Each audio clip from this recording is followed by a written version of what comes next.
Welcome, welcome, welcome. I am so glad that you're here with us today on Around the World and Back with Dr. Alice Farrell.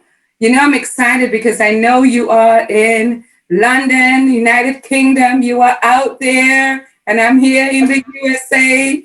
You know, I'm excited to wait to come on with you. How are you this day? I'm very well, thank you. And I can say that that excitement is felt this side, this not stateside, London side. Very excited to be with you and very privileged as well. Thank you. Oh, you're quite welcome, Allison. You're quite welcome. So let me just let everyone know that Ms. Alison Johnson, I had the opportunity to meet her here in the USA back in 2017. I'm going to share just a little bit with you, but I'm going to let Allison go right ahead and introduce herself. So before you is an author, a dynamic motivational speaker. She is a phenomenal individual as it comes to ministry, working on the streets of London, preaching and teaching, community organizing, very passionate about young people, about the work that she does. So I'm excited to bring her to you and for you to meet her. Again, I had the opportunity of meeting her in 2017.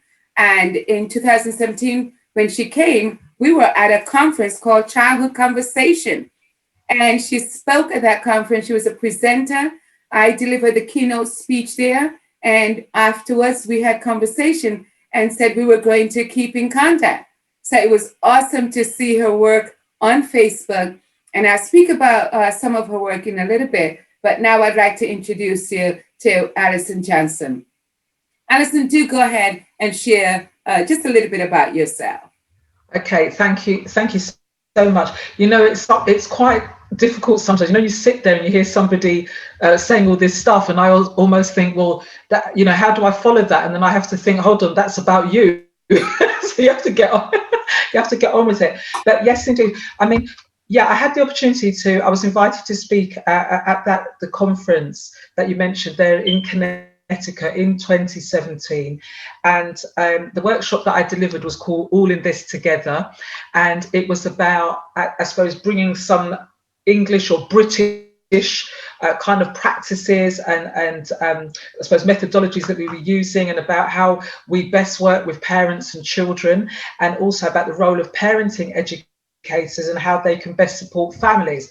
But one of the things, two quick bits, I mean, you had a massive impact on me. And I would also say with your keynote, with your talk, very much impacted on me. And I should also say that I brought my daughter along with me at the time. And I'm just trying to think, well, she was in her teens, because she still is, and she was very much impacted by your talk also. But one of the things that I really took away from that conference is about the power of connection. So if you think, we've met one presenter, one keynote speaker, and something was forged in that time, in that conversation, on that day, that has made us keep in touch. So here we are in 2021, and that's why we are able to sit here together virtually and be able to come and have a conversation, because we had a conversation then. And I can also say there's another two individuals from that very day as well that attended my workshop, and we're still in touch as well. So I believe in the power of connectivity, because relationship is everything. And thankfully we have technology which can keep us connected. So as for many years, over 25 years, I've been an educational consultant, and have worked predominantly, it doesn't matter how much I think I'm going mainstream, I end up non-mainstream. So I've done a lot of work with young people who've been permanently excluded, young people who are young offenders. I've worked with young ex-convicts. I have worked with at least I think it's about 8 or 9 young people who've actually committed murders or been part of groups that have committed murder. I've worked with teenage parents, both mums and dads. I've worked with their families, particularly disadvantaged families.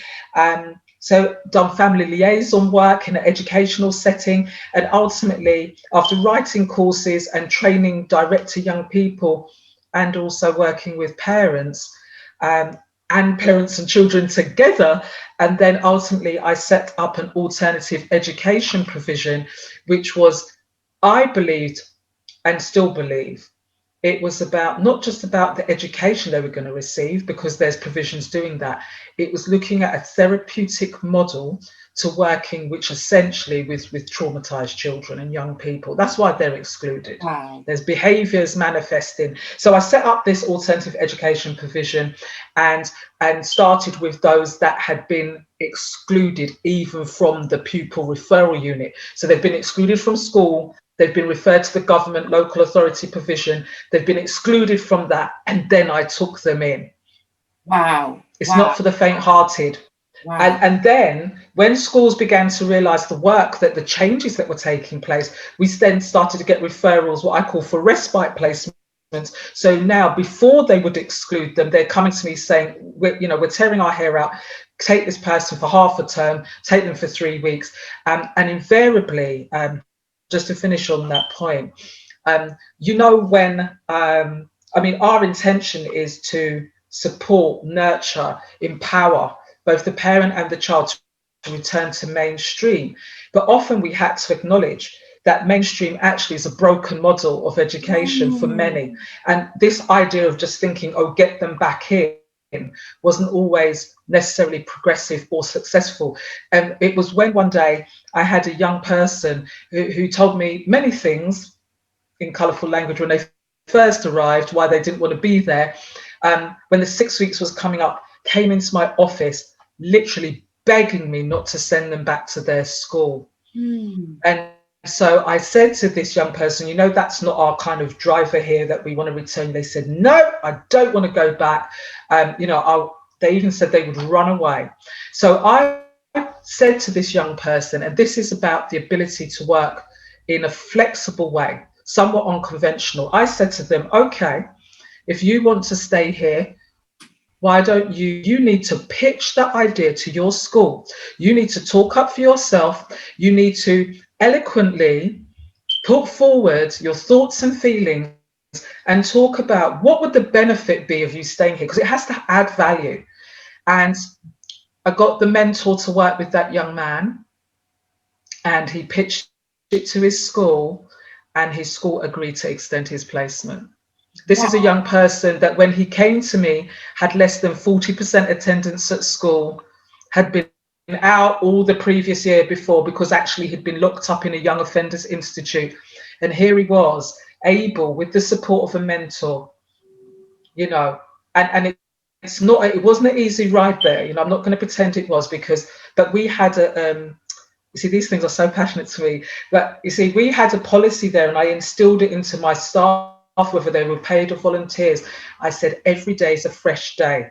So if they went loopy the afternoon before, and I'd say, right, you're going to have to go off site, we cannot contain, and we're not going to have this behavior. And in the beginning they didn't quite get it. They were like, oh, I'm not going to come back, you'll never see me again. And I'll say, no, but I will. I'll see you tomorrow morning. If you don't, I'm going to send so and so, or I'll turn up at your door and I'll come and get you. And then when they got a hold of that and realized that was true and real, they would be like, oh, well, I'll see you tomorrow. Yes, we will. And I had to train my staff, because sometimes as adults, we're the problem. I had to train my staff that that matter was dealt with the day before.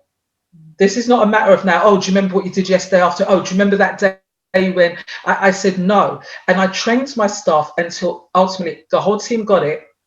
And the power was that every child knew that every day was a fresh day, just like what God does with us. He gives us a fresh day every day. He gives us a fresh day. And I built that ethos into the center. Allison, I can't thank you enough for putting all that you did so far. And we just started. And I'm thinking about parent engagement, youth engagement, interface with school, mainstream, the work of building a team that understand the ethos, as you mentioned, that it's a new day and we don't carry over from the day before. The trusting relationship that you must build with the individuals. And the fact that you mentioned that it's real and the youth understand it when they grab hold of it, including you coming to their home to get them. Oh, That's yes. so much in that. Can you speak to this aspect?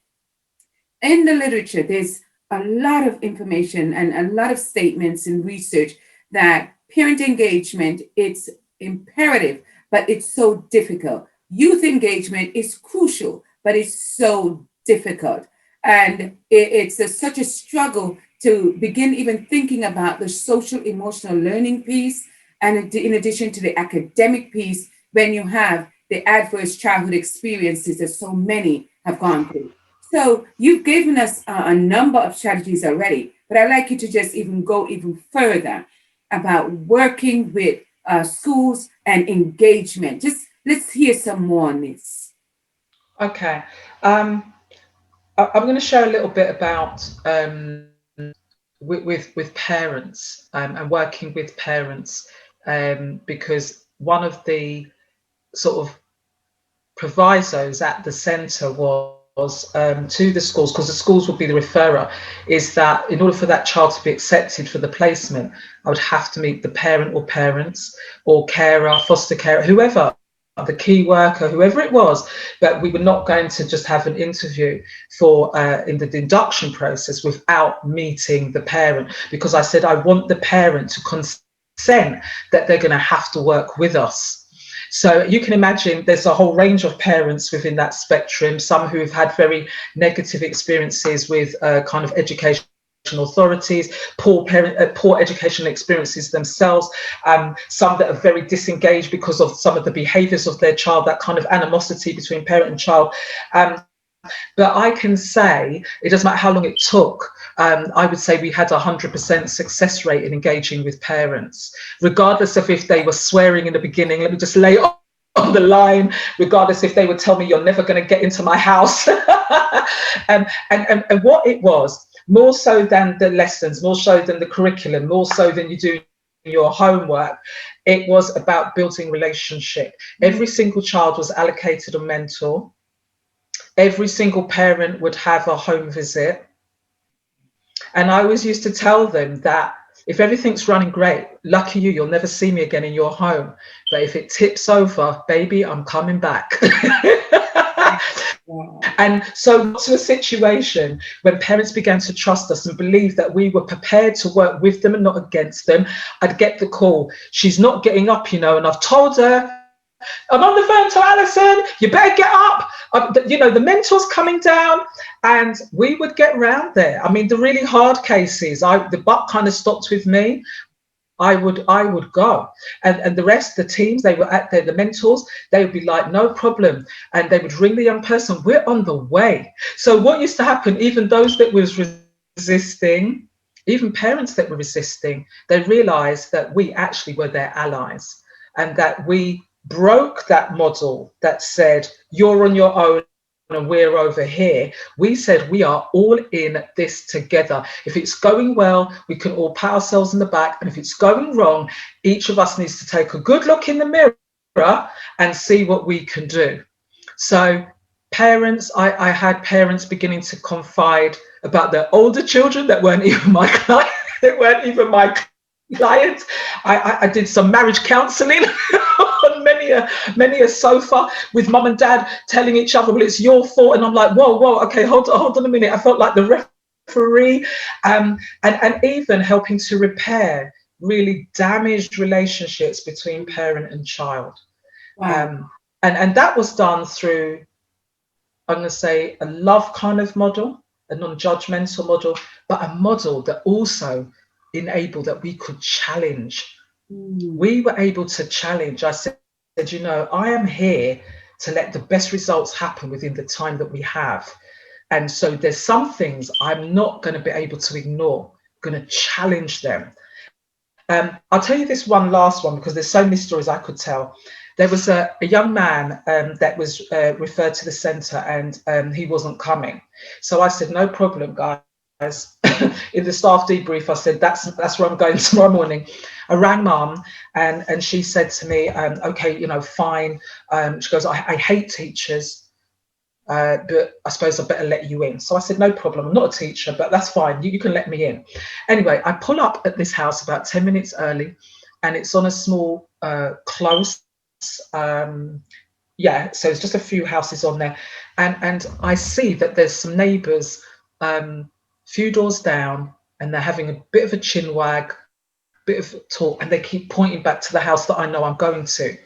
So I'm thinking, what's going on? So anyway, eventually one of these ladies walks over to me and she said to me, oh, are you like going into number? So I said, you know, what, why? So she said, oh, are you from the police? I thought, oh, okay. So I said, no, I'm not from the police. I said, what's the problem? She goes, oh, well, the police have been there this morning. I'm thinking, okay. So what she then shares with me, anyway, she said, this police have come. She goes, I don't know if you want to go in there. Do you know their son's a troublemaker? And it happened to be the son that I was going to talk about. Anyway, mum sees them at my car. She comes out and says to me, come on inside, get inside. So I'm thinking now, I don't know what the police have been there for. I'm thinking, what's gone? Anyway, I go in and I said to the mum, before we start, I have to ask, look, I'll be really frank. They told me the police have been here this morning, not long before I came. She then explains to me as though it's absolutely normal that somebody had come round there with a gun to threaten her child. And I'm sitting there thinking, are they coming back? Like, how long have I got? So I'm like, oh, so she sees the look of horror on my face. And I said, right, you know, to your mind, do you think this is resolved? Where are we? Anyway, I made a decision with a quick prayer in my head. I'm going to map out this interview as fast as I can, because while I was debating, do I stay in this house or do I leave for my own safety? This young man comes in looking absolutely depressed, and he says, tell me that you've come to help me. Oh. And I thought, oh, while I was there, I did stay, and thankfully the gunman didn't come back. While I was there, what comes out is more than I ever expected, because what comes out is mum breaks down in that talk while I'm talking to her son, and actually admits that none of the family can read. And this has been an ongoing problem. The only daughter that could read was the eldest daughter, who had nothing more to do with them, had done well for herself, had married, obviously moved out, worked in a bank, and had totally disowned them. And so mum was carrying this shame, this guilt. And she was saying for the younger sibling that she was getting letters from school, phone calls saying, why is the reading not done? Why haven't you filled out the reading diary? So all she could do was be hostile, because she didn't know what else to do. I said, today, this is where it stops. The upshot of that story is, got that young man into education, now knowing there's a literacy problem. So let's start there. Yes. Let's shield him from some of that exposure in the classroom. Let's get him in the one-to-one scenarios. Let's get those basics done. And for mum, actually helped her to sign up and go to adult literacy lessons. Wow, wow, wow, wow. There's so much we can actually do if we choose to. If we choose to. Allison, those stories are just so poignant, and it speaks to some of the literature, some of the research, some of the experiences in the communities that I'm in. And you mentioned when we spoke earlier that you have written a book. You've written two, but this one that has to do with young people being excluded hasn't been published yet. So I'd like for you to speak to that, a little bit of that. And then also, I just want to acknowledge and celebrate you for coming to the US to bring your strategies, your methodologies, the approaches, the framework that you're using.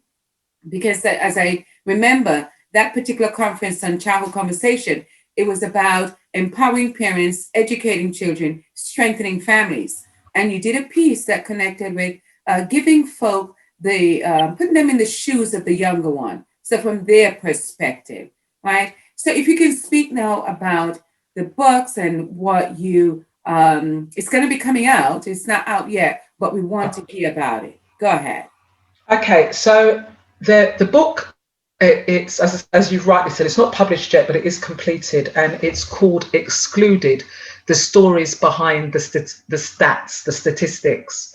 Because of what I found over the years was that people seem to think, and this is professionals, practitioners, parents, the wider public, that a child's story began at the point of permanent exclusion. I beg to differ. The story usually started many, many years before that.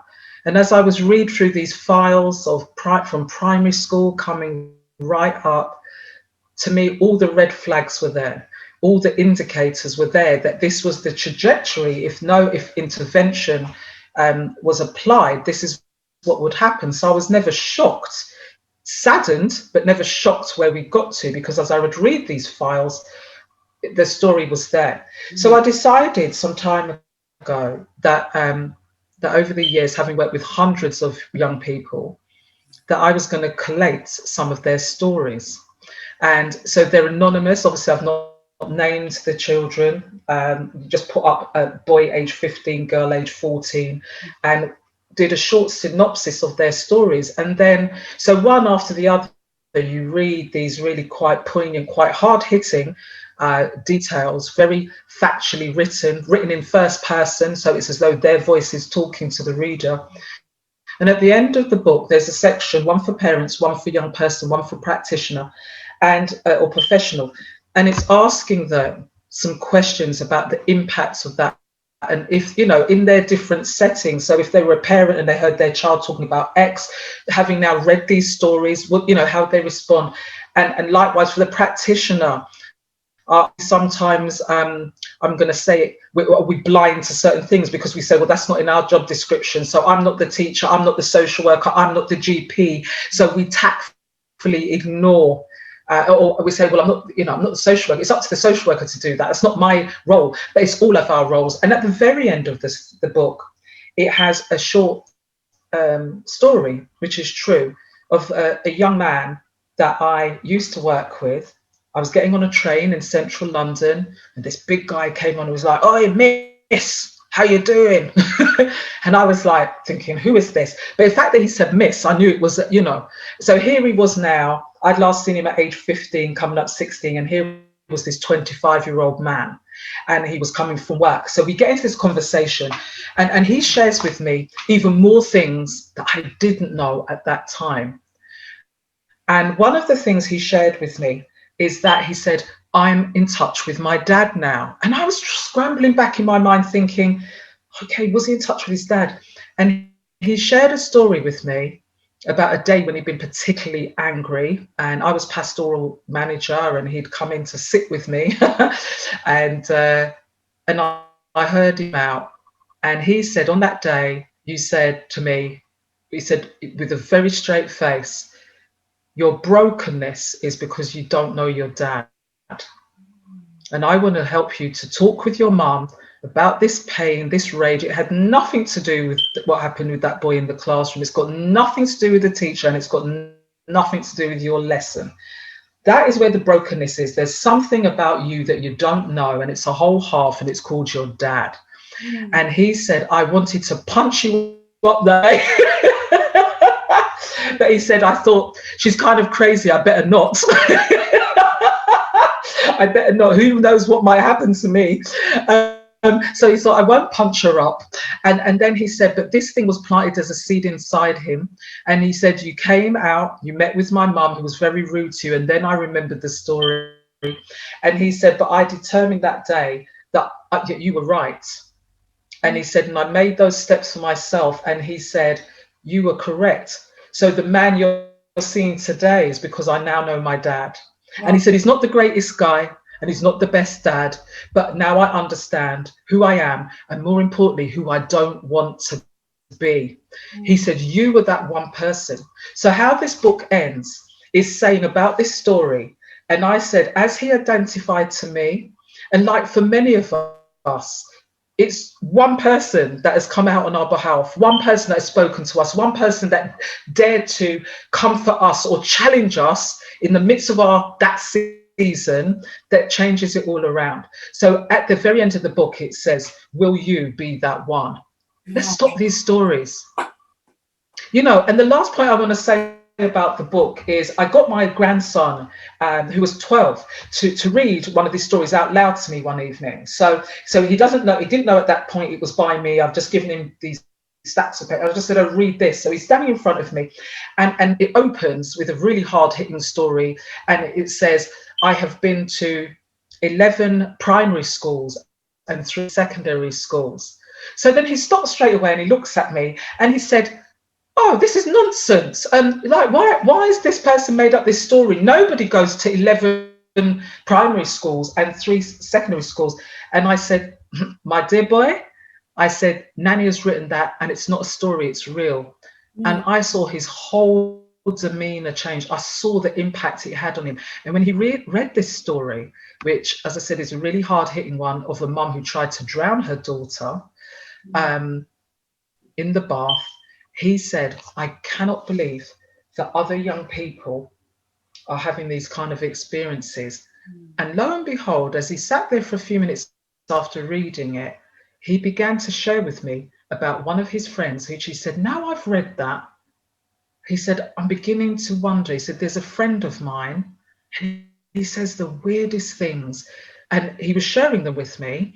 And I said to him, "You should be very kind to him because you don't know what's going on." And I thought, well, if a 12-year-old can read one story and begin to assess what is going on for other young people, his peer group around him, I thought this book will do exactly what I've called it to do. So I'll let you know when it's published. Please do, please do. And we are I am so thankful that you've taken this opportunity to share that, because it is real. The struggle is real. When I speak to practitioners, when I speak to providers, they speak about not knowing how to engage the young person or the parents. And some of the stories are so horrific that they themselves become traumatized. And so we know this of vicarious traumatization, secondary trauma, as we hear stories over and over again. Is there anything that you can share in terms of what you do with your staff? Is there any debriefing that you do with the mentors around the stories that they're hearing over and over again?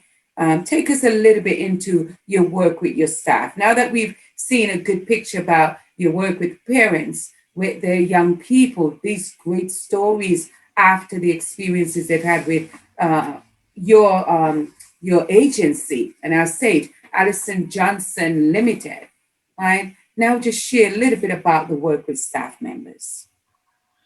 Okay, if I talk about, I suppose, more recent piece of work where I trained 25 adults in my church who wanted to become mentors. So these were people, some with some education type of experience and many not, maybe parents in different lines of work, but having a desire to want to support young people. So it was a real mixed group to train. Well, one of the first things they had to do was fill out a form, and it wasn't about applying for the course. I said, everybody's going to get on. How long you stay on there might be up to you, but you will get on. And it was asking them to explore some of their childhood experiences, asking them to kind of assess some of their preconceptions that they held, and so that these were brought to the training session. But they had a chance to think. They were also asked to, I put a whole list of kind of categories, let's say, of young people, and they had to tick quite honestly those that they would find exceptionally challenging to work with and those that they really would not want to work with. So, and that exercise caused a real eye-opener for many. They said they themselves were shocked at their own prejudice that they carried and their perceptions. So this was all brought to bear in the training session in a safe way. So I didn't say, "Oi, you said," it was like, okay, some people would struggle with this group. Let's have an exploration. Why would that be? Why might somebody struggle with this? So it got people to explore in a very safe space. Kind of, we all carry prejudice, we all carry bias. I wanted it out on the table. I said, I would rather it here and dealt with and finished with. And if it can't be finished with, you need to exit from this program. Then it hit a young person and you go and add to their trauma, because that's not what we're about. I said, I will not release anybody to go and add to a child's trauma for your own judgment. So so obviously they laid it down. One left because they said, wow, this is mind blowing. I can't cope. And I still held on to 24. So praise be to God. But then just when they were getting settled and they'd really got into it, really open, and I brought in outside trainers as well. So they had different voices, and also would not feel bound that, oh, it's my pastor talking to me. So obviously I brought in different people. But the last stage was, and they weren't told about it till the day, was they were to be interviewed by young people. And the young people, it would be 2 young people in every they would go in, effectively they would see 4 young people, one with 2, and the second part of the interview with 2. One of them was to talk about their kind of the professional side, and looking at, they would give them scenarios. The younger people would say, oh, so your young person is late and how do you handle this? And then the second part, they had to go in and talk about themselves and what did they think they could add to a young people. So my adults were terrorized by these young people. and I told them that what the young people would be ranking them on was how personable, how warm, how trusting, how did they feel in that interaction? How did you make them feel? And then it was ranking about their answers. Wow. People got a real wake-up call. So wow, Alice. Yeah, the learning was deep. The learning was deep. And also in respect of then staff, when I was running the alternative education provision, it was getting them above all things to understand relationship and connection is first, the ability to listen more than you talk, and to 3, to discern what is it you have not heard. Think about the gaps in what you're being told. And above all things, whether you liked it or not, you were going to have to apply mercy. Wow. So that's some of the lessons. Alison, thank you so much. I love for the viewers to get strategies, tips, ideas, and you are definitely putting a lot of them on the platform right now for us to take in so much. Can you now just speak to, are there any concerns that, and let me just preface it with this. You spoke often here already about safety, and I speak often about that psychological safety and physical safety. Those are critical when it comes to doing work. And if we're thinking about trauma-informed care or trauma-informed approach, and I'm hearing the things that you're doing, you're lifting that up for us here. So just a little bit about any debriefing that or conversation that happens when the staff members hear the horrific stories, so that they don't get traumatized themselves and take it back to their own houses and have some negative reaction. What do you do with that? Well, when we were running the centre, there would be a staff briefing in the morning to prepare for the day, and then at the end of every day there was a staff debrief. So people would get to bring fresh, while it was raw, how they were feeling, because when you're dealing with emotions all day long, it's not a safe thing to take those home. So they were able, in a group setting. So what that brought about was peer reflection as well. So it wasn't just me saying, oh, this happened. You'd have somebody else say, oh, okay, yes, when she does that, this is what I've done and it works. They'd be like, oh, I didn't know that. Oh, so she behaves in English, but she's doing that down there. So peer reflection and informing became a natural part of our kind of organizational culture, that people could openly and safely say, well, actually, when he doesn't like you in his personal space, and that's why he gets so annoyed when you think, that's why I stand back. Oh, okay, you stand back. Okay, cool, I'm going to stand back then. Okay, so they could see the results, and it wasn't all coming from one place. Yes. And another thing I'm very big on across whatever landscape I operate in is about empowering the individual. So my thing is, I may so-called be in charge, but it doesn't mean I have all the ideas, and it certainly doesn't mean I have all the solutions. So in the staff debrief, they would be encouraged to observe the environment and say, is there a better way of doing that? If we twist it this way, can we do it? If one of the mentors is downstairs with the receptionist when they're coming in, does that make it a better experience for everybody when they're, for the receptionist, who is not a qualified TA or is not a teacher and is just trying to be a receptionist, and maybe if a mentor goes down. So people bit by bit began to realize that genuinely, authentically, the ideas could get put on the table, and we would try them. Some worked, some didn't, but so some of my ideas worked and some of them didn't. So it was forever this flexible culture. It's not like, oh, we don't do that here. Yeah. And if need be, I tell you, I had an open door policy. Oh, if your day's going bad, you better run into my office. You don't wait for debrief. You run in there, you bring your cup of tea or coffee and say, listen, I don't know if I can make it through today. This is what I'm, I need this. And sometimes it would be, you just go and sit once we've spoken, you go and sit in the staff room, because quite obviously you're frazzled right now, and me putting you back in that classroom is not going to work well. That's right. So it's acknowledgement as well of the staff's needs. Wow. Allison, I know that reviewers and viewers and providers, practitioners, funders will be taking note from all that you've shared. This is a struggle. It's a real struggle right now, the provider, the workforce right now. That's right.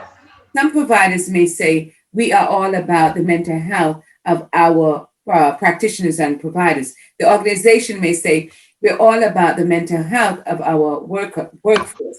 However, in practice, they do not support practitioners taking the necessary time. But what I'm hearing you say, your policy, your organizational culture, your practice, your leadership, all of it is consistent. There's harmony in it to ensure that they are able to come and do the work they need to do. But when they need to take that time, they have that opportunity to do so.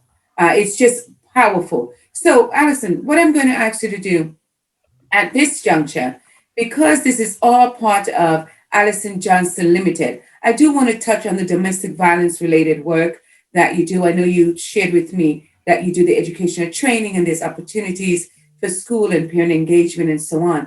But I want you to lift up the domestic violence related work because I want to lift up another piece of it. During this time with the pandemic, the intersection of the COVID-19, the civil unrest, the shadow pandemic, which we call that internationally, that has to do with the increase in domestic violence, intimate partner violence during COVID-19. And then we also have the intersection of the opiate epidemic. And we're seeing more and more, the information is coming out, there's an increase in the violence against individuals. When I spoke with you earlier, and as a matter of fact, a couple of weeks ago, when I came on your international platform, you were speaking about a young lady who was killed by an officer. And you mentioned that recently you were on BBC News in London, and you were speaking about forming the Women's Strategic Forum that will speak to the safety or female-centric crimes and so on. So can you lift up both your training in education, domestic violence, and your BBC News piece and the work that you're going to be doing with this collaboration with the Metropolitan Police in London, UK? Thanks, Allison. Okay. Where I'm going to start with that is the main area. Well, as the international picture here in the UK, domestic violence has increased exponentially, and I'm talking about in particular violence against women, because we also do know that men are victims of domestic violence. So I want to acknowledge that. but I am speaking to and addressing the violence which is predominantly against women. I think it's almost 80% here in the UK of women. So when we're talking about domestic violence, so just before, if I could just put a little context, not prior to domestic violence, because that is centuries old, but prior to this particular piece of work, we've got a huge problem with youth knife crime, severe violence, youth violence. Okay, and what struck me in as a result of the tipping point, I'm going to call it, that was brought by the death of George Floyd. I believe there was a tipping point there in the consciousness globally about really what's going on with the violence against Black men perpetrated by the police. So over here, obviously, it had its own ripple effect. And one of the things that struck me, I was at an event, I was asked to pray for the police force.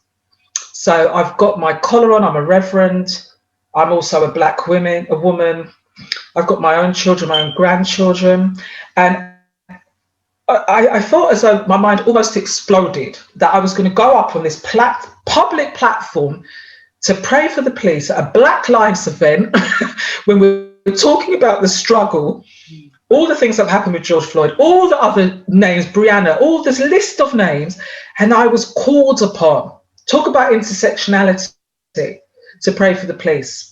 So I went up and there's this police inspector, female inspector, and I'm looking at her and I'm thinking, compose yourself. So anyway, Holy Spirit takes over, the prayer takes over. People are clapping and the police, they're there. She had her head down as well. And afterwards, so I came off that stage, and as she walked away, I just felt that is just the beginning. Prayer is integral, but you also have to be practical. So I went over to speak to her and introduce myself, because we'd never met each other, and there begun a relationship.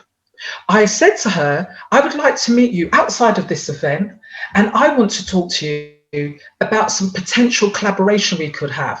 So she said to me, oh, is it to do with the youth? And I said, no, it's to do with women. And so she said, oh, women, okay.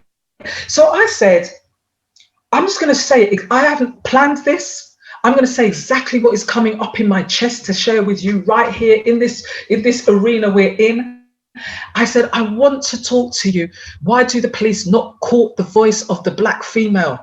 Why are we never courted? Why is our views not heard? Why is it that we are either the wailing mum on the doorstep when you come to inform us that our son is dead, or the praying grandma somewhere in the background? Surely we deserve a space where we can come and ask some tough questions. Let's talk the uncomfortable truths.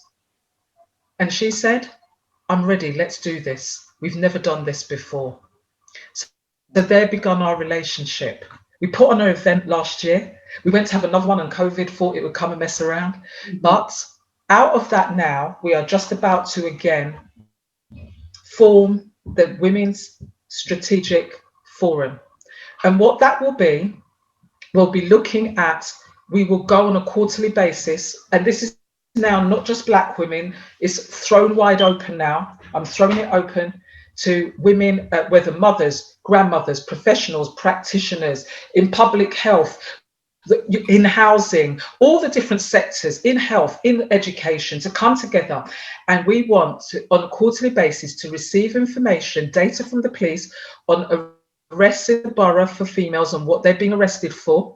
We want to hear about the stats, the data around rape and sexual assault in the borough, and which wards they're in, and are there particular repeat things happening? And does that mean, is there an environmental issue? Is there a lighting issue there? Do we need more police in that area? And then for what I call the people to be able to share intel that they have that may never have been reported to the police. Now, one thing that hit her, and this has all been agreed, so we're about to rock it out. We're about to roll it out. Very excited about it. Yes. And to have the opportunity to inform on police policy and how they treat and engage with females. Yes.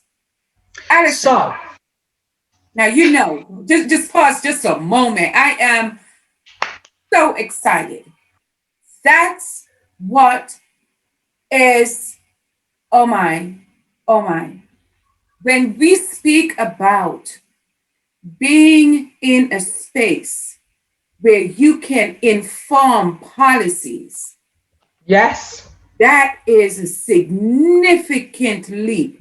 That is a significant leap because of the existing structures that resist bringing in folk that can inform policies. So I That's right.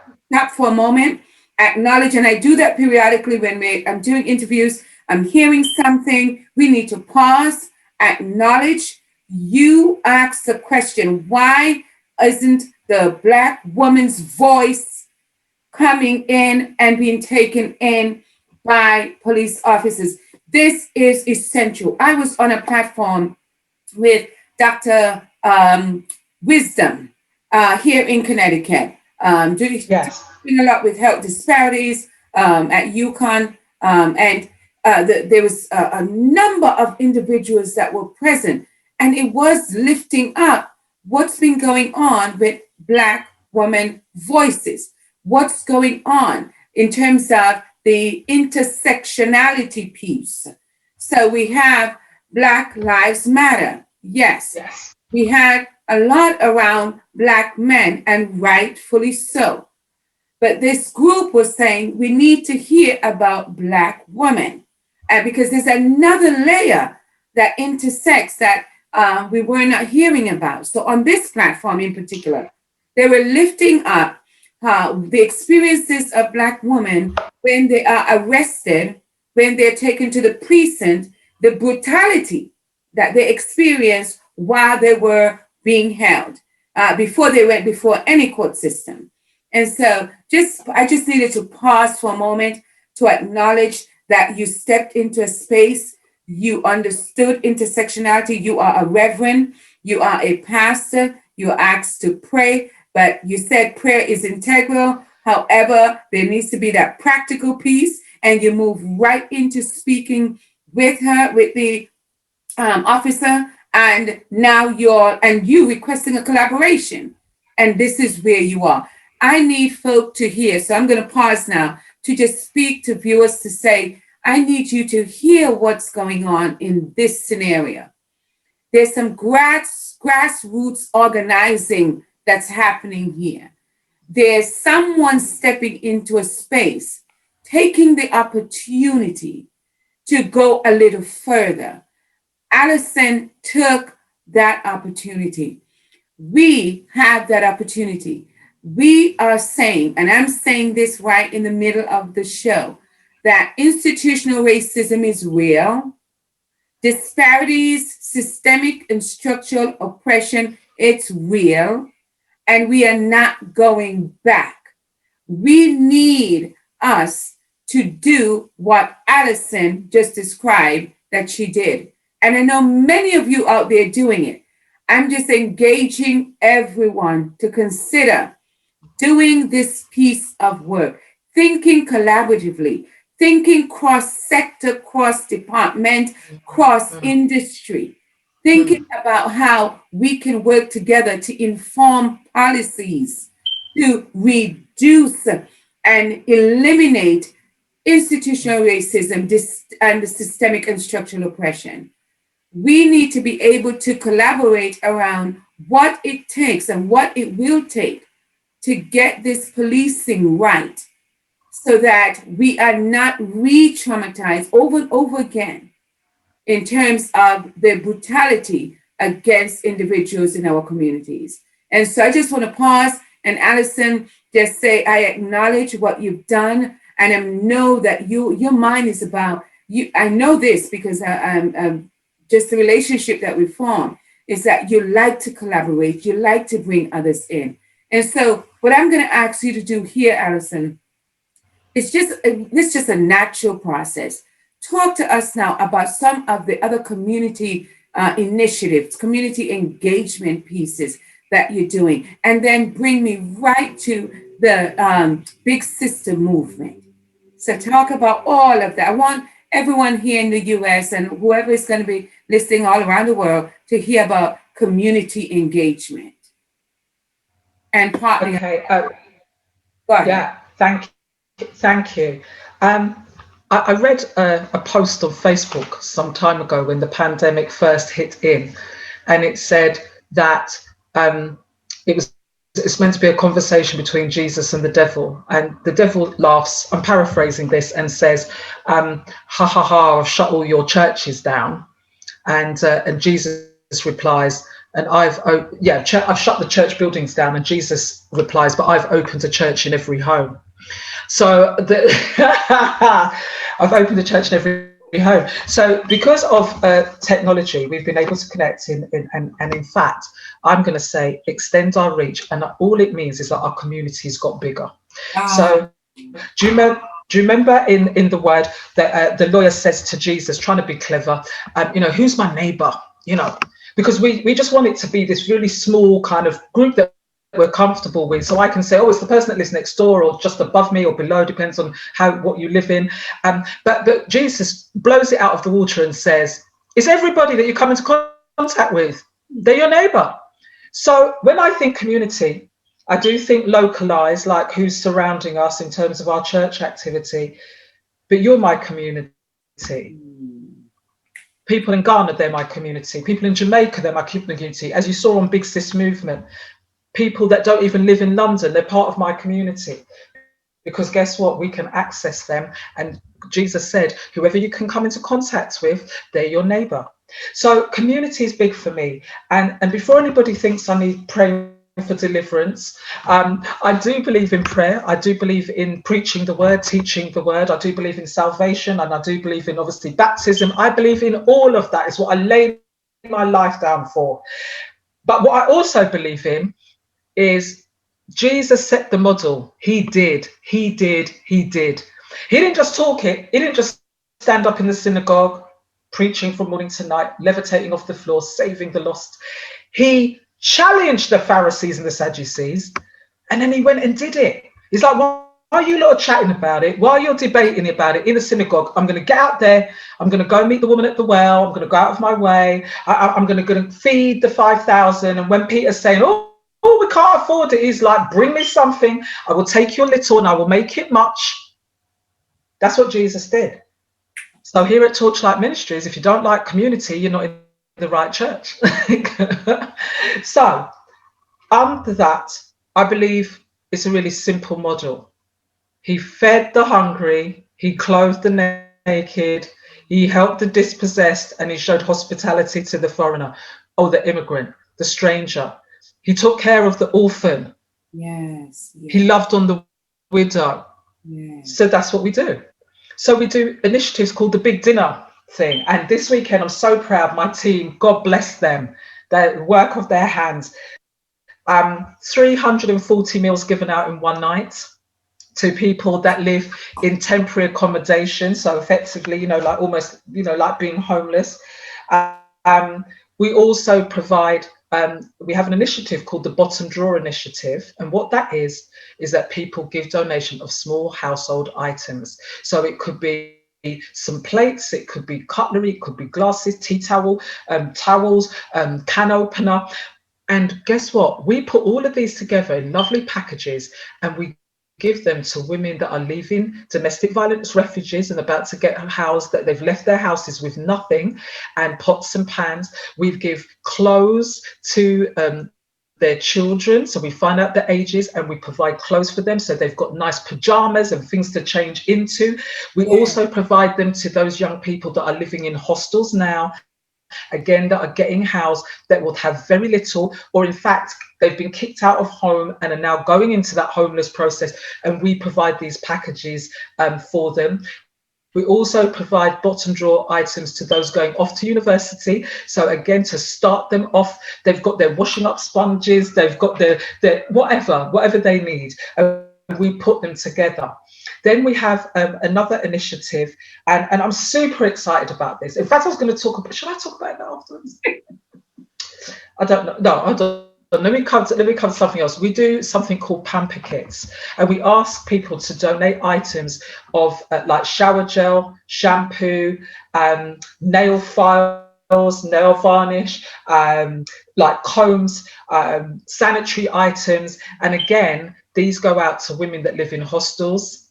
We give them out to women that live on the streets. We Yeah. give them out to other projects that are working with women maybe that have been trafficked and they don't have these items. And Yes. it's all to help them feel beautiful, all Ooh. to help them feel beautiful. So they have lovely, lovely toiletries. And I say to people, it doesn't have to be expensive, but you make it nice. You think, and then originally we used to target women. And then I began to think, actually, I remember being at a hostel one day and this guy said, where's my stuff? Where's stuff for me?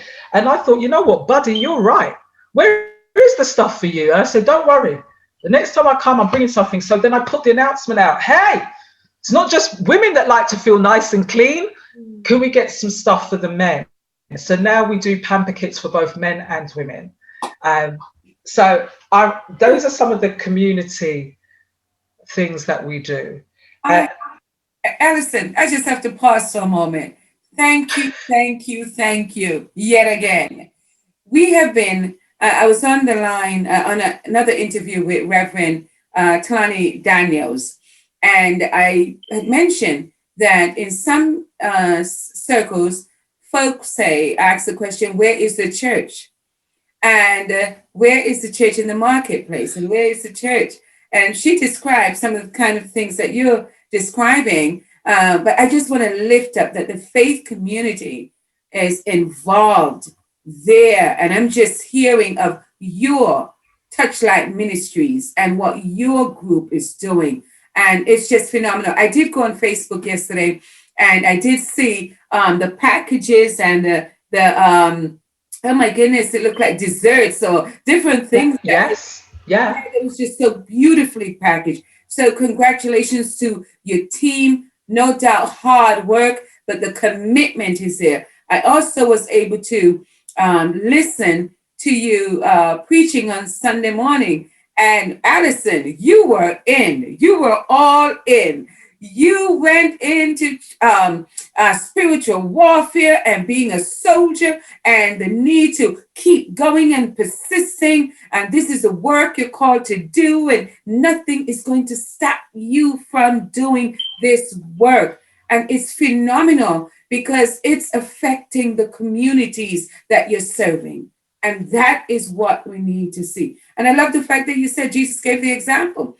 Powerful example. Yes, preaching, yes, teaching, yes, edifying the body, yes, and that community piece, that engagement with your neighbors and all those around, making a difference there. So I just had to pause to just thank you for that piece of work that you're doing. I want you now to just help me to let the folk understand what we experienced 2 weeks ago on the big system movement platform and where we're going. So please just share. Okay. So Big Sis movement. I wish I could take all the glory for it. It was God, Holy Spirit, that planted the idea in my mind, and knowing what I know, I just thought I might as well submit to it and get on with it, even though I didn't know what it was all about. Big Sis Movement is a group on Facebook. So if you're on Facebook, please go and check it out. Big Sis Movement. And Big Sis Movement, the ethos of it was bringing women together, no matter where they are. If they've got the internet and can get online, it was to join this group, and it was for women to affirm and lift each other up, to share their experiences free of charge. This is like the biggest portal for informal mentoring you're going to come across. Women, listen, let me give you an inside secret.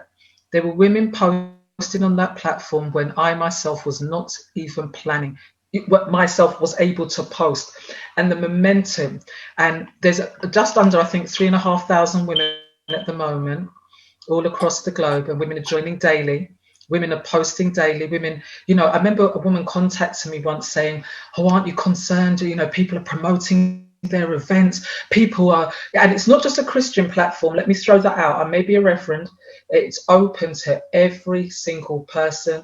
There's people that I know from the Nation of Islam on there. There's people that are Muslim. There's people of different religious beliefs. There's different people without any religious belief. This is about sisterhood at the absolute core of what it means that a woman would want to without any other motive, edify and uplift and empower somebody else to share their experiences, and know that you just put it out there and let that pebble go and ripple and reach to wherever it's meant to reach. Whoever it's meant to connect with, it will connect. And that's what Big Sis movement is all about. So a couple of weeks ago, it was the anniversary of Big Sis movement, 1 year to the date. And again, going to be really honest with you, somebody that had come to me on the day I announced it and said, I'm going to help you. And it was her that came to me and says, you do know your anniversary is coming up. You know, I hope you're going to do something. I said, I'm open. What we're doing. And so again, it was a sister that's built, you know, she's poured into me. She got hold of a vision and she ran with it. And she put this event together, which was online. And Big Sis movement, we're online at the moment and we will remain online. But I can say, you see, when the lockdown is lifted, we will be having physical events back in venues. They will be streamed live, so wherever you are, you can get them. But the most exciting thing is, and we've started that process, is I told you, I'm all about relationship, all about connections. So we're establishing international partners, of which Dr. Alice will be one. Well, international partners over there in Connecticut to be one of our partners. Partner in Ghana, partner in Jamaica, partner in other states in the UK, in the US, in Spain. We're having these discussions in Europe. And so what we will do when we have these partners, we will arrange to bring Big Sis to where you are and have an event and have phenomenal speakers come to pour out and share.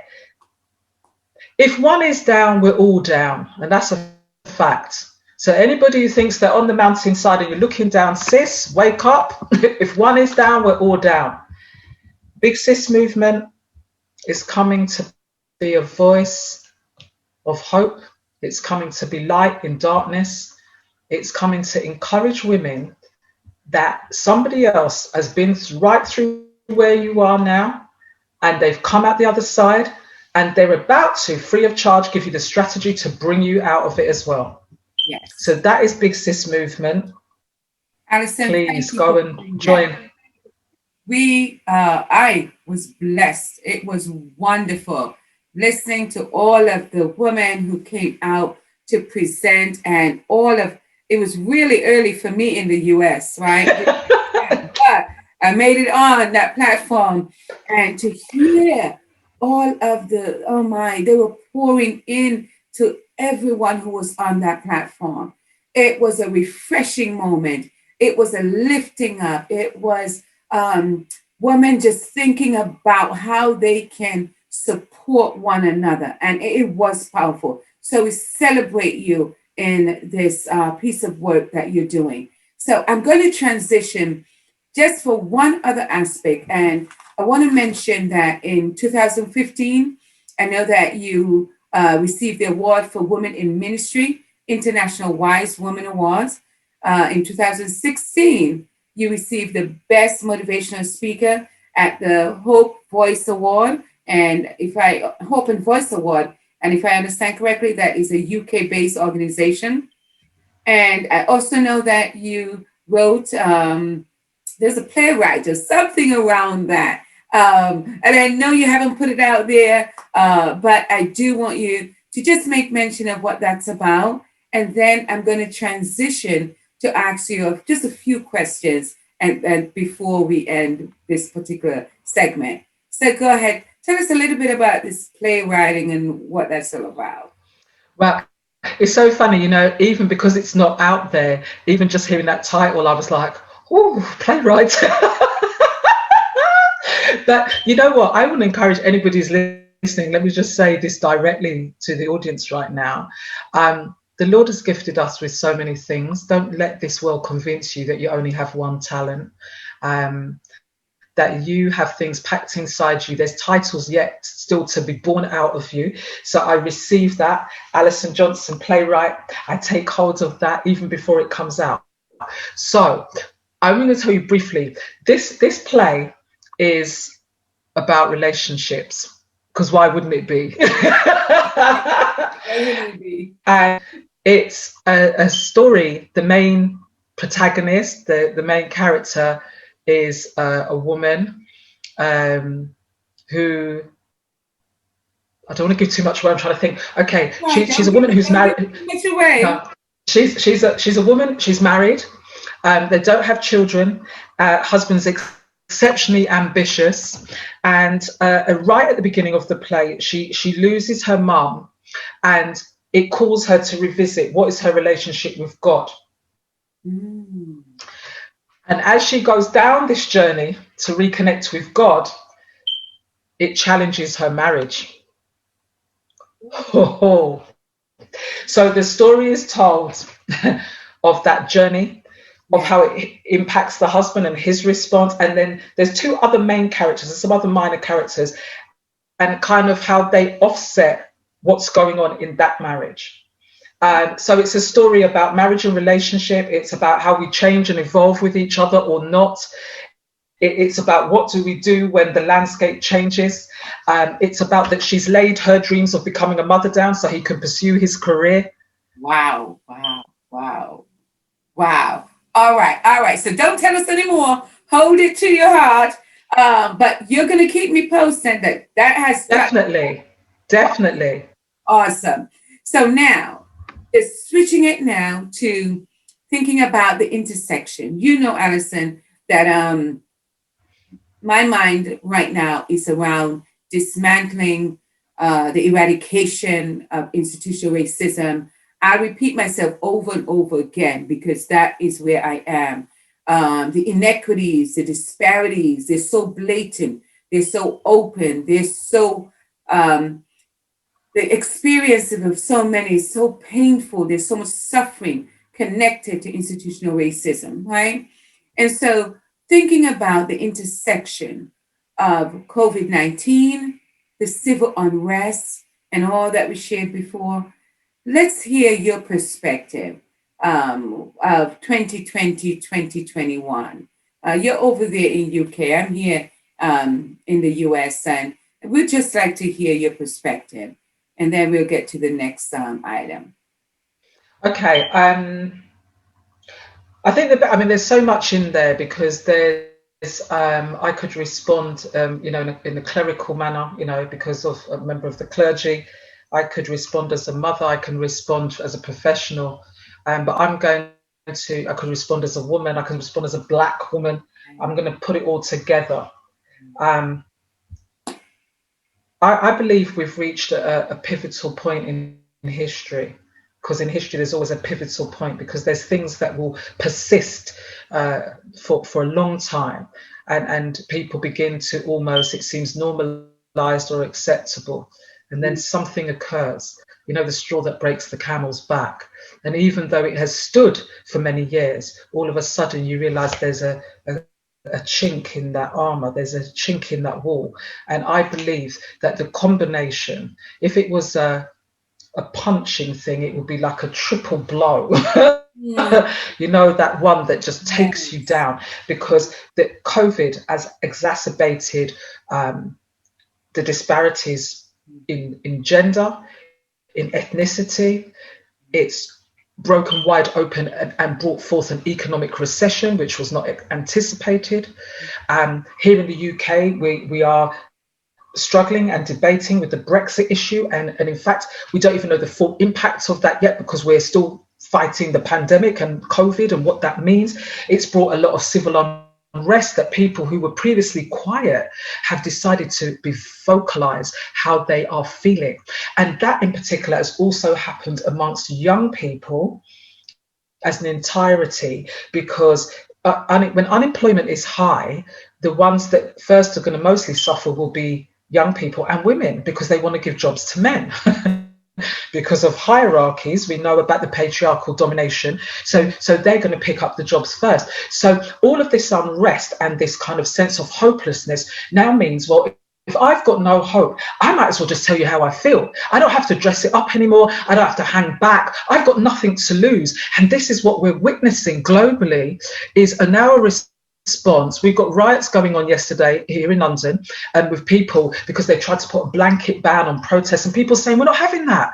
We're not going to have it. So amidst climate change, amidst racial issues, gender issues, unemployment issues, housing issues, it's coming to a melting pot, which now is going to have to be addressed.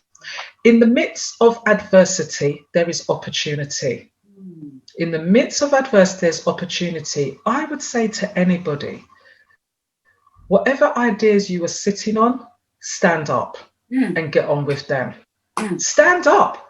Don't listen, in the Bible, even at the time of famine, the children of Israel were provided for. You can't tell yourself and believe that the economic recession can stop your business idea coming forth. I disagree.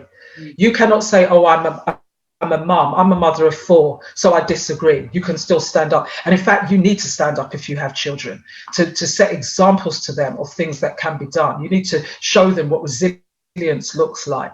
So I'm going to say that out of this entire mess, indeed, that's what it is. It's an entire mess with no easy answers, no overnight quick wins. But I tell you something, we can begin to lay a new foundation. We can begin to rethink, what does legacy look like? We can begin to say that in this time, I did something. Whatever your patches, whatever your environment is, whatever your sphere of influence is, if it's your neighbor next door or just your brother, go and make something happen. If you've got a wider circle than that, if you can speak to the mums in the playground or speak to the dad in the barbershop, or you can, whatever it is, you can do something at all different levels. And you know the most important thing, we've been working for years, centuries, with a top-down model. This is the time for grassroots to go up. The government actually, the members of state, they actually need grassroots more than they've ever needed them before. Stand up and be counted. Go and put your ideas forward, because guess what? Theirs aren't working. Wow. Now's the time to open your mouth. Wow, wow, wow. Couldn't have said it any clearer. Allison, take us now to any lessons learned. Some of what you've said will fall into that, but if you want to share any particular lessons you've learned during this period, and after you share that, if you can speak to where you think your greatest impact have been, whatever sphere, whatever venue. So do go ahead. Sorry, can you just say that last bit again? That I didn't catch the last bit. No problem. So where do you think you've had the greatest impact over this period? Yeah. So, lessons learned, yes. And where yes. you had the greatest impact. Oh, right. Okay. So lessons learned. I'm going to go personal first of all, and it's not so much a lesson as an absolute stark reminder that people and relationships is what really counts. Jobs can come and go, businesses can close down, even the conglomerates, they can shut, they can change laws at the drop of a hat. We can wake up and have a whole new set of laws, you know. But when it came down to it, we've seen the rise in mental health, and a lot of that has stemmed out of isolation and realizing that actually, you know, as the song goes, no man is an island. And I think people should really, if you draw anything from this season, understand how precious time is and what relationships, how key they actually are. So there's that. And the value, I've always been happy to wake up every morning, but never happier than in this time. I wake up, it's like, what? Yeah, still here. Praise God, hallelujah. I am still here. And if I'm still here, it means there's stuff I can do. So I've never been happier to wake up than in this season. The greatest impact is that need has risen. We've seen an increase in even employed people needing to use food banks, people not being able to pay their utility bills, people struggling to pay school dinner money. So greatest impact, we just ramped up our need. So for example, we had an initiative just before around the Christmas time called hashtag stay warm, hashtag keep the lights on. And what we did, we gave out, we topped up, we didn't give out cash, we topped up people's gas and electric tokens because we knew the children were going to be at home, And we all know that they like to eat their little, I've never seen, they, as one woman said, does the fridge door need to be consistently open? Because they're eating their way through the whole day. So we know on top of that, then the electric and the gas is going to be on because it was winter. So we met that need. We did a competition and we put it out for school meals, and I only had enough in a budget that we would say that the one prize was going to win the whole year of children's school dinner money. So, and I tell you, within an hour of me in fact, it was about 30 minutes of me putting up this little post on Facebook saying, hey, this is what we're going to do. I had a woman contact me and said, I cannot believe what your church is doing.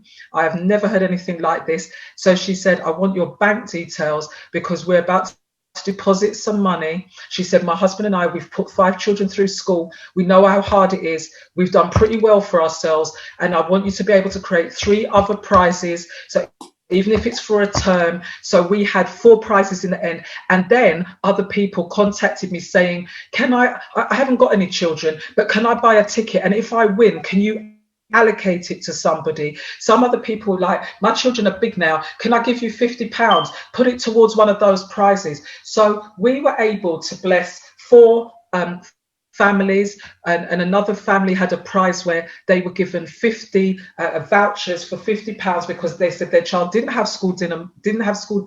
They had packed lunch. So she got £50. A single mum won it, £50 worth to go to the store. And she said that is almost 2, if not 3 weeks worth of school packed lunches for her. Allison, beautiful. Wonderful. I just need to connect it back to what you were saying earlier about getting up and doing something, just doing something. Others will watch, others will hear, and it may inspire them to then give. And it just has such a ripple effect, like you mentioned before, that ripple effect, right? Let's Wow. Let's look at 2039 or someplace down in the future. Because we're living in this world, it may happen again. Some tragedy, right? And when, let's say, for example, and I asked all the interviewees this, if someone in the future pressed the button and is watching Allison and hearing about all of the lessons learned or things remembered or reminded of, and now they're hearing a quote or a statement that can help them get through whatever adversity that they're going through in their time. What would that quote be, or what would that statement be? What would you say to them? Okay, it's 4 simple words. But very profound. This too will pass. Wow. This too will pass, because when the pandemic or the COVID-19 first reared its head in the beginning of 2020, I heard people and saw on the internet people referring back to the Spanish flu, which I believe was around 1918, and the millions of people or the hundreds of thousands of people that actually died. There was the plague, obviously, back in 1666, I believe. So this is not the first time that there have been. I mean, Ebola as well. Sorry, let me not forget that as well. So there have been epidemics and pandemics before. Some don't make it, and that we know to be true. But equally, and often what is not reported is way more survive these things than actually don't survive. So we have to recalibrate our perception and take a hold of that this too will pass. And hopefully by the grace of God, I will make it to the other side. So you have to have an intention. You have to have a belief inside you, because that which you focus on is the thing that will grow. That which you focus on. There was a lady that I know quite well, and she's up in her early 80s, and her husband sadly passed away, and it was a combination of, he had some underlying health issues, so then on top of it contracted corona and he died. And she's been with him since she was 15 years old. And I was thinking, wow, I mean, I don't even know what can I say to pacify or comfort you. And in all of that, and even amidst her grief, she said, I tell you now, I will miss him dearly. You know, I've been that's all she's ever known, she's ever known, to be in love with this man. And she said, I tell you now, if corona comes to visit me, she said, I ain't dying. I am not dying. I was looking like, whoa. And she said, me, I intend to be here for a while longer, and I am sad and I'm lonely and I'm going to miss him, but I'm not dying. And less than a week later, she contracted corona. And I thought, oh my goodness me. Well, let me tell you something. Every day in that hospital, she told the nurses, which day am I coming out? Because I'm not staying in here long. Wow. And I can tell you, she has come out of the hospital. She is fully recovered and she is in her house. Wow. So this too will pass. Wow. This too will pass. And I'm not saying it's not grim. I'm not saying it hasn't caused consternation. I'm not saying frustration. It's brought us to our knees in many respects.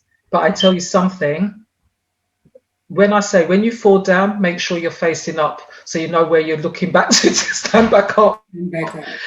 Don't fall face down, fall face up. You fall face up. This too will pass. Thank you, Allison. This too will pass. Thank you so much. And indeed, COVID-19 has really, really wreaked havoc, and the pain and the suffering of so many, the losses, devastating. And our hearts and our thoughts and prayers go out to everyone that's lost a loved one. What I didn't do this in the other interviews, but I do want to say this here. When we're doing training, I do a lot of training. And there are so many practitioners that have to sit through my trainings and other folk trainings, Zoom trainings on what other platforms that they're using.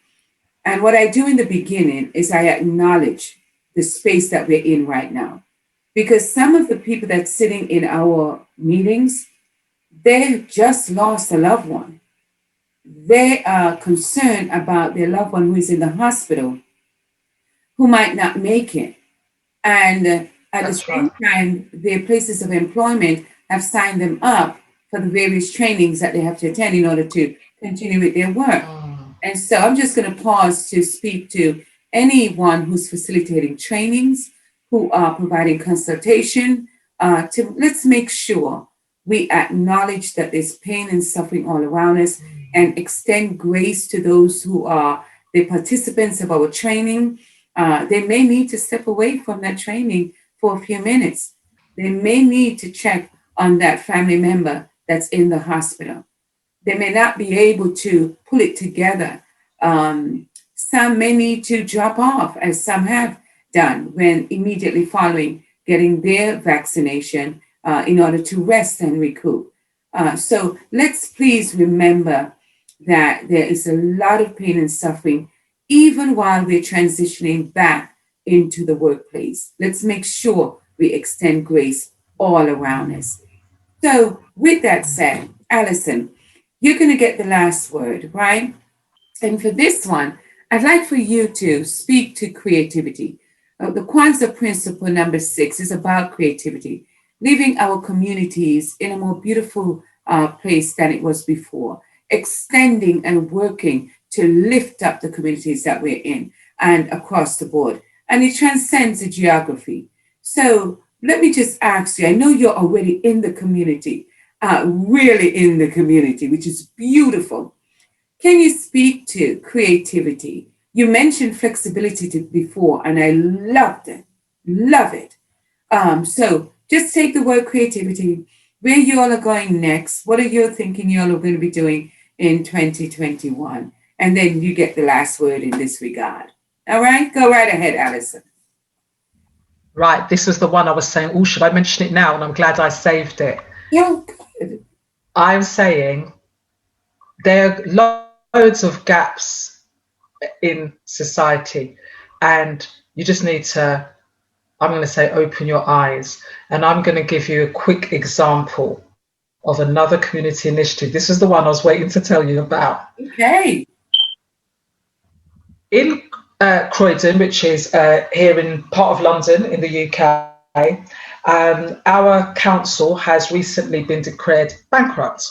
So there's now loads of services that they are not going to be able to provide for the community, which concerns me. So on top of all the issues that we've discussed already and needs around food poverty and clothes and utility bills and no having jobs and being furloughed, being creative, my mind wandered to the state of the playgrounds in the borough, because if children live in apartments or flats, and now the council, because I looked up on that list, and guess what, one of the services that was going was the maintenance and upkeep of these playgrounds. And I thought, well, we can't take on a whole park, we're not quite there yet, but we could do a little playground. So I did a search on a list and I found one, and I looked up the information. So we have formed a community group called Friends of the name of this playground. I've spoken with the council. They are super excited that somebody's coming to do their work for them. I've put together a team of 20 volunteers who are going to weed, they're going to plant, they're going to clean the playground up, we're going to put a new mural on the wall, we're going to paint the equipment, and we're going to fundraise to put back in. There's one piece of equipment that's missing. You understand about the favor of God. You've got to be creative. You've got to believe, And then I put out another message saying, by the way, which of you tradesmen out there get discounts, because I need to buy a whole heap of paint. And people that don't even belong to the church were the first to answer. Here's my details. I get discounts. I put up the pictures of the playground in the state it's in.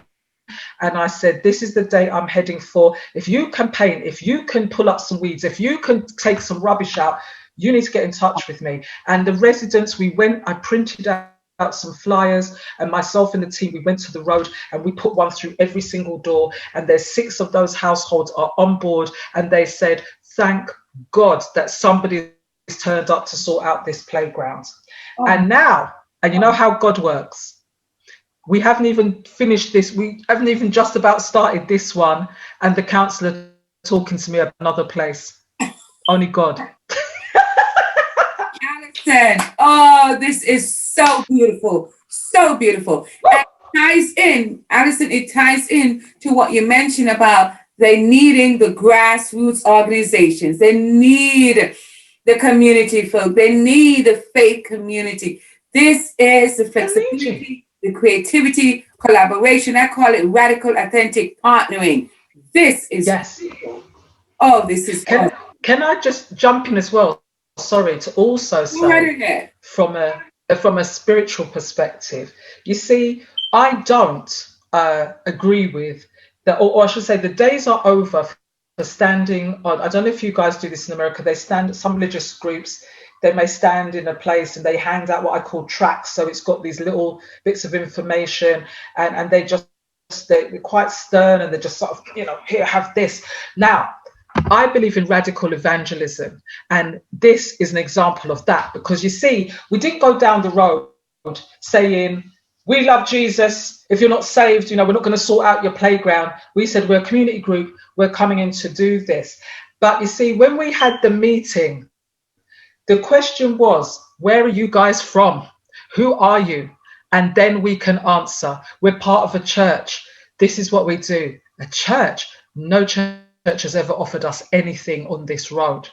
So evangelism starts. When we do the big dinners, when we first started, we never went into the hostel saying, hey, we're Christian.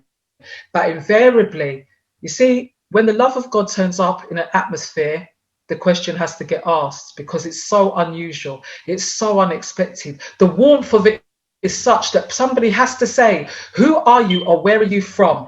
We're from a church. From Big Dinner, we've had people when we were in the building coming because they want to come and see, who are these people? Yes. Radical evangelism. Let's stop saying we're Christian and start acting like we're Christian. Let them ask the questions. Let them ask the questions.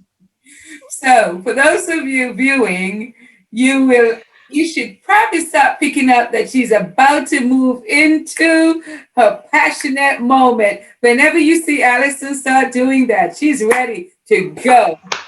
She's ready to go. Allison, I cannot thank you enough. You have put on the platform the work of the faith community. You've put on the platform you as an educational consultant, working with youth and family members, collaboration with the Metropolitan Police there in London, and just your work around domestic violence and education in the school system. Your mentoring, you've put so much on the platform, and I know there's much more that you have to share. I'd like to just thank you again and celebrate you, all that you do as a powerful woman of God, a powerful connector, a powerful collaborator across the international waters.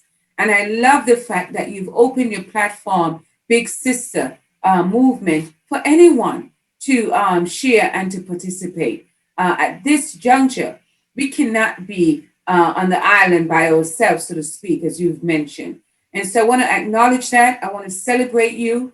I want to thank you for all of the richness, the diverse pieces of information that you shared here and what you shared when you came in 2017.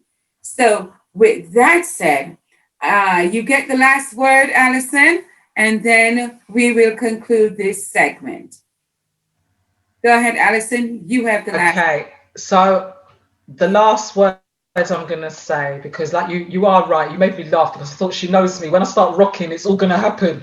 So just to calm myself down, I just want to say, no matter how small the world says you are, you're big in God's eyes. So stand up, open your mouth, and go forth. That's me. And that's it. Thank you, Allison, so very much.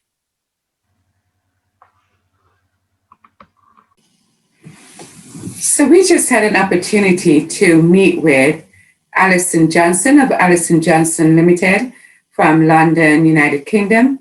And it was such a delight to have her with us, to just have the conversation. She has so much to share about family, youth, school engagement. And I am just thankful that I had the opportunity to meet her back in 2017. I am hoping, as I'm always hoping, that you've taken the time to take some notes, write down some strategies, some tips, some ideas, some tactics that you've heard on this show to bring to bear in the work that you're doing across sector. I'm hoping that you're able to share it, use it in your professional development sessions, use any and content in terms of your diversity and your equity and your inclusion related work. And particularly think about the faith community as you do this work of dismantling institutional racism, systemic and structural oppression. Think about collaboration, radical, authentic partnering with grassroots organizations. It's really important that we get this thing done.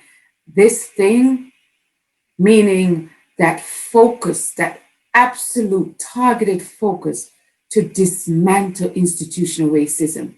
Whatever sector you're in, whatever industry you're in, you have the opportunity to look at policies, procedures, practices, and laws that continue to sustain the institutional racism that has been really, really wreaking havoc on people's life, on communities, on individuals, on whole families, on generations.